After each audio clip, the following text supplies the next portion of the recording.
గ్రామ శాఖ అధ్యక్షులు జైపాల్ గారు, గౌరవనీయులు మండల పార్టీ అధ్యక్షులు గోవర్ధన్ గారు, గౌరవ ఎస్టీసీల అధ్యక్షులు వెంకన్న నాయక్ గారు, గౌరవనీయులు రామ్ సింగ్ గారు, గౌరవ మాజీ ఎంపీటీసీ వెంకన్న గారు, గౌరవ సీనియర్ నాయకులు కిషన్ రావు గారు, market committee vice chairman BN గారు, single window chairman Gudipati Saidul గారు, అందరి పేరు చెప్పారు. మన ఈ తండ అక్క చెల్లెళ్లకు, అన్నదమ్ములకు, ఆ కోలడ వేస్తున్న చెల్లెళ్లకు అందరికీ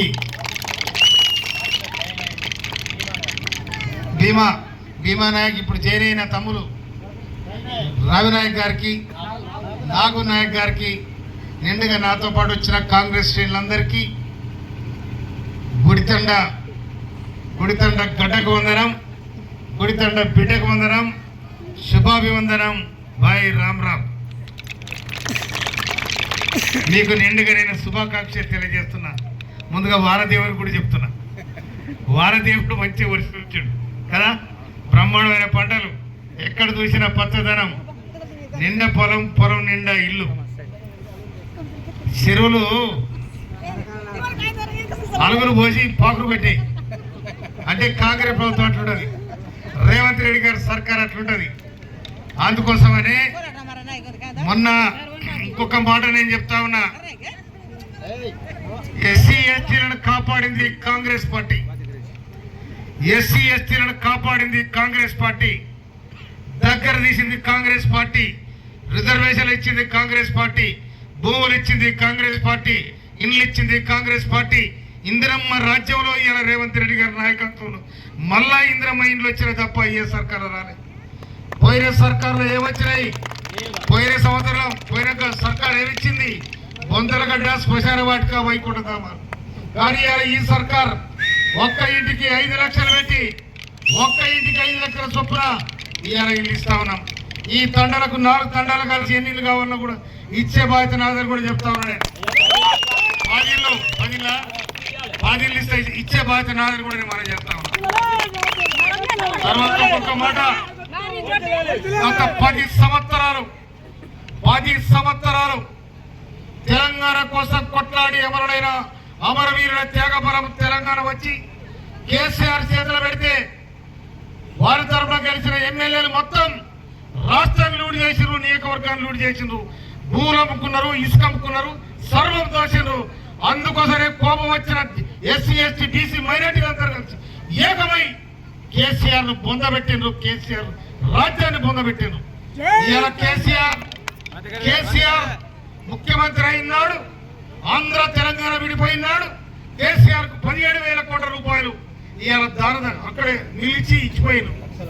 లక్షల కోట్లు, 17,000 కోట్లు కేసీఆర్ చేతిలో పెట్టిపోయినారు ఆంధ్రోళ్ళు. కానీ 10 ఏళ్లలో రేవంత్ రెడ్డి గారు ముఖ్యమంత్రి అయిన తర్వాత కేసీఆర్ ఏం చేసిండు? 7 లక్షల కోట్ల రూపాయలు అప్పు తెచ్చి ఇవాళ రేవంత్ రెడ్డి గారు పెట్టిపోయారు. కానీ ఇన్ని అప్పులు తట్టుకొని, ఇన్ని కష్టాలు తట్టుకొని ఇవాళ మనకు ఉచిత కరెంట్ ఇస్తా ఉన్నాడు. గత ప్రభుత్వాలు వచ్చి గడ్డగడ కూర్చొని కరెంట్ బిల్లులు వసూలు చేసుకొని పోతా ఉండే. అదేవిధంగా ఇవాళ రుణమాఫీ జరిగింది, అదేవిధంగా రైతు భరోసా వచ్చింది, అదేవిధంగా ఇతర మిల్లు వచ్చినాయి, అదేవిధంగా సన్నబియ్యం వచ్చినాయి. రేషన్ కార్డు కోసం మన దగ్గరే బహిరంగ సభ పెట్టాం. తిరుమలగిరిలో బహిరంగ సభ పెట్టి ముఖ్యమంత్రి రేవంత్ రెడ్డి గారి పాదం పోపి ఇవాళ ఇది కలకల్లాడుతుంది తుంగతుర్తి నియోజకవర్గం. అందుకోసమనే మీరు కూడా తెలంగాణ ఉద్యమకారుడు, మన ప్రాంత బిడ్డ మద్రసాలు గెలిపారని అక్క చెల్లెళ్ళు, అన్నదమ్ములు అందరూ కూడా నిండుగా కాంగ్రెస్ పార్టీకి లైన్ కట్టి ఓటేసి ఇవాళ నిండుగా నన్ను గెలిపించింది. మీ అందరికీ 51,000 మెజార్టీ ఇచ్చిండ్రు. ఈ తుంగతుర్తి నియోజకవర్గంలో చరిత్ర లేదు. ఆ చరిత్ర తిరగరాసింది కూడా ఈ తండ అక్క చెల్లెళ్ళు, అన్నదమ్ములు అందరూ కూడా తిరగరాశారు. అది మీకే అంకితం. అందుకోసమనే మీ అందుంటే నేను, మీ ఎంట ఉంటే నేను. రేపు ఏ ఎన్నిక జరిగినా వార్డు మెంబర్ కాంచి జడ్పీటీసీ వరకు ఏ ఎన్నిక జరిగినా కూడా కాంగ్రెస్ పార్టీ గెలవాలి, కాంగ్రెస్ పార్టీ అభ్యర్థి నిలబడాలి. అందుకోసమనే ఇంకా బీఆర్ఎస్ పార్టీ ఉండేది కాదు, పోయేది కాదు. ఉంటాయి బహుశా. టీఆర్ఎస్ అంటే తెలంగాణ రాష్ట్రంకి అది తెలంగాణ కోసం వచ్చిన పార్టీ. బీఆర్ఎస్ అనేది బోధనగడ పార్టీ. వాళ్ళ బి అంటే బోధనగడ పార్టీ. అది మొత్తం చెల అయిపోయినారు. కొడుకొక దిక్కు మొత్తం కళ్ళకల్లమైన మనం వరికాడ తీసుకొని ఒక్కసారి దాడిచి కొడితే వడ్డీలో పోతాయి. కళ్ళకల్లం అయింది. వాళ్ళు కూడా కళ్ళకల్లం వారు మడుగుబడి అయిన మొత్తం మడుగులో పోయి కవిత పోయి ఢిల్లీలో పోతే ఆ కేజ్రీవాల్ అడుగుతుంటే వాడు కూడా జైలుపోయింది. ఈయనవా ఇలా కథలట్టున్నాయి.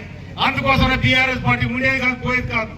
కాంగ్రెస్ పార్టీ కష్టజీవులను కాపాడిన పార్టీ, కష్టజీవులను దీవించిన పార్టీ, ఆస్తులు పెట్టిన పార్టీ, ఉద్యోగాలు ఇచ్చిన పార్టీ, అన్ని ఆదుకున్న పార్టీ కాంగ్రెస్ పార్టీ. ఇందిరమ్మ రాజ్యం. అందుకోసం ఇందిరమ్మ రాజ్యంలో మనం అందరం కూడా ఒకటే ఉండాలని చెప్పి నిజంగా ఈ గుడి తండకు వచ్చినందుకు ఆ తండ దాని పేరు తొరబడ తండ అన్ని తండాలు తిరిగినందుకు నేను నిండుగా రామసింగ్ అయితే పరిచయం ఏంటన్నాడు. మా గుడికి రా అంటే రారే వచ్చిన ఆడు మోగిన బ్రహ్మాండంగా పటలు చూసినా మీ అందరితో కలిసి ఉన్నా. మీ అందరు కూడా నిండుగా నేను శుభాకాంక్షలు తెలియజేస్తూ మళ్ళీ కూడా వస్తానని చెప్పి రేపు ఎన్నికల సందర్భంగా రేపు స్థానిక ఎన్నికలు వచ్చాయి. తెరిపిస్తారు అవునా? కాలువల చెట్లు కూడా మీకు ఇప్పించిన. ఎందుకంటే చెప్తే నేను వ్యవసాయదారుడు కాబట్టి ఆ కాలువల సంగతి తెలుసు, నీళ్ల సంగతి తెలుసు. నీటికి రైతుకు ఏ సంబంధం ఉందో నాకు తెలుసు. అందుకోసమని కాలువల సాక్షి చేపించిన ఆ కాలువల కంపల్సరీ మీకు ఇచ్చిన. రేపు వచ్చే నీళ్ళు సరస్సు వస్తాయి. ఒక్క నీళ్ళ చుక్క కూడా బొట్టు వేసి కాకుండా పోతాయి. అందుకోసమని 10-15 రోజులలో ఈ కాలువ నీళ్ళు పెడుతున్నా కూడా మనం చేస్తూ ఈ అవకాశం ఇచ్చిన గుడితడకు నేను శిరస్సు వచ్చి అక్క జిల్లాలకు ఆ కోరడ వేసిన తలలకు నాదరని కరెక్ట్ అని చెప్పి 10 లిస్ట్ నాకు ఇవ్వని కూడా మనం చేస్తున్నాం.